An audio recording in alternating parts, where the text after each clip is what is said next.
Hai, Assalamualaikum warahmatullahi wabarakatuh. Namaku Rama Aulia, aku dari Prodi Ilmu Politik Leting 18, mata kuliah Resolusi Konflik.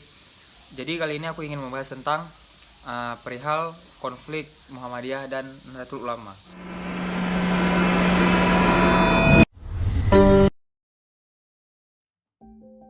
Dalam perihal konflik Nahdlatul Ulama dan Muhammadiyah, ada baiknya kita harus mengetahui dulu apa sih konflik itu. Jadi konflik itu sesuatu yang selalu lahir dalam kehidupan bermasyarakat, berpolitik, ekonomi, maupun sebagainya gitu.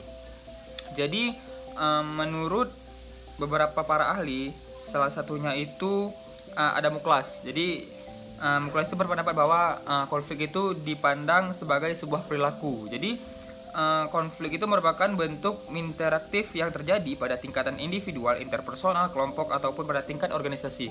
Nah, jadi biasanya ketika dalam kehidupan bermasyarakat sering terjadi konflik di mana-mana, baik itu konflik antar individu, konflik antar kelompok, konflik antar agama dan sebagainya.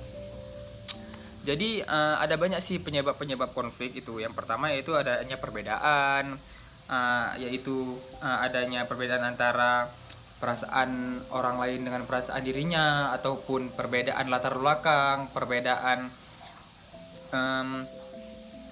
tujuan dan sebagainya. Jadi rata-rata memang konflik itu lahir karena adanya perbedaan yang tidak bisa disamakan oleh kedua individu. Bisa jadi satu individu ini merasa bahwa persepsi yang didapatkan olehnya itu seperti ini, dan persepsi yang didapatkan oleh orang lain itu seperti itu gitu.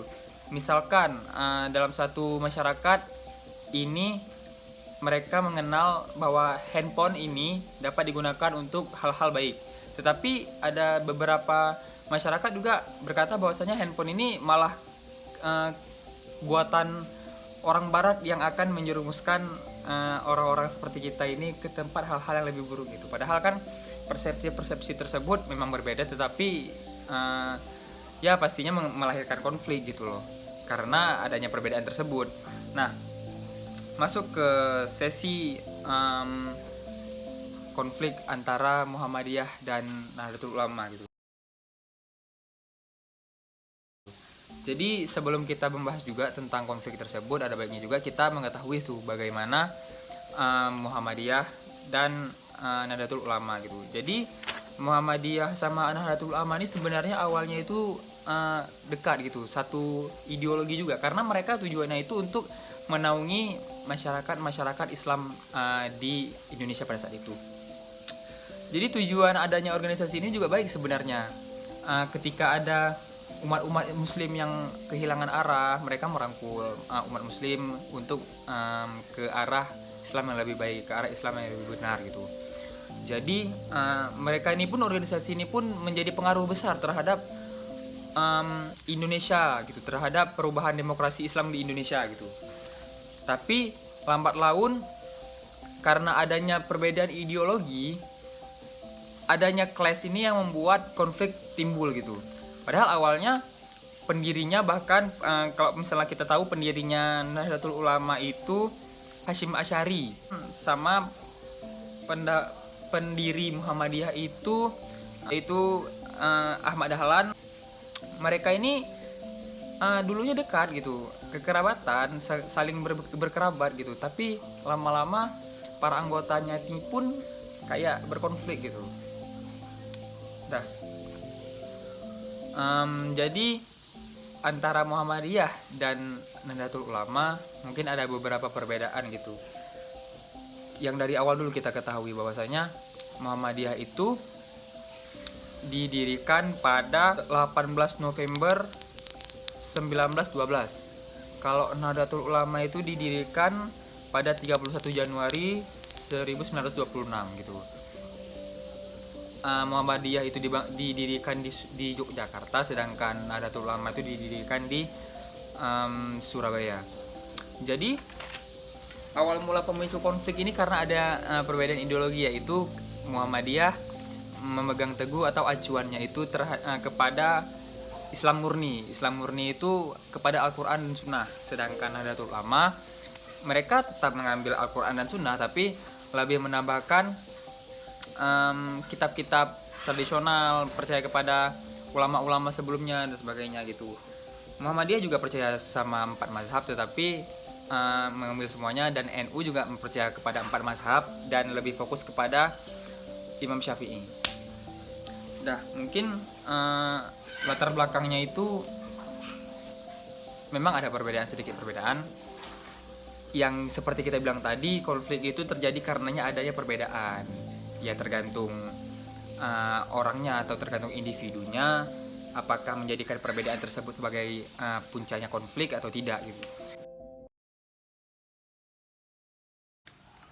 Biasanya konflik-konflik yang terjadi antara Muhammadiyah dan NU itu berlandaskan perbedaan fikih seperti ziarah kubur, kunut, tahlil, penentuan awal puasa, penentuan hari raya dan sebagainya.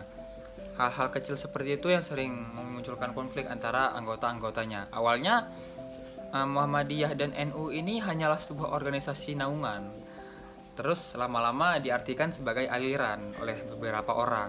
Mereka menganggap bahwasanya Muhammadiyah itu adalah sebuah aliran Islam yang berbelok dan sebagainya gitu. Padahal awalnya itu adalah sebuah organisasi gitu. Ya walaupun mereka kadang-kadang organisasi Muhammadiyah ini menganggap bahwasanya ziarah kubur itu tidak boleh dilakukan karena pada zaman Nabi tidak pernah melakukan ziarah kubur atau tidak ada dalilnya. Kunut tidak boleh dibacakan ketika subuh, mungkin karena mereka tidak menemukan dalilnya, atau mungkin mereka menganggap bahwasanya Nabi Muhammad tidak pernah melakukan hal tersebut, maupun hal-hal yang demikian seperti tahlil gitu. NU berpendapat bahwasanya hal-hal yang tradisional seperti ini itu masih dapat dikembangkan dengan tujuan yang penting tetap membawa Islam gitu. Misal kayak tahlil ya kan, yang dibacakan doa-doa berisikan asma-asma Allah dan sebagainya, yang bertujuan untuk memberikan pahala kepada sedekah kepada orang lain dan menguntungkan pihak keluarga maupun orang yang sudah meninggal gitu. Jadi mungkin perbedaan-perbedaan kecil tersebut sebenarnya bisa diselesaikan dengan baik. Tidak usah menjadikan hal tersebut sebagai konflik yang mungkin pada ujung-ujungnya membuat perpecahan. Karena mungkin pada akhirnya konflik tersebut hanya akan meninggalkan cerita-cerita lama dan mungkin cerita baru yang akan terus-menerus membuat orang lain terluka gitu. Sebenarnya bisa nggak sih konflik ini itu hilang atau mungkin dikurangi? Ya bisa. Ada beberapa hal yang mungkin bisa dilakukan untuk mengurangi konflik ini menjadi konflik yang berbuntukan panjang gitu, yang mungkin menjadi konflik yang besar. Beberapa caranya itu yaitu pertama itu memahami perbedaan gitu.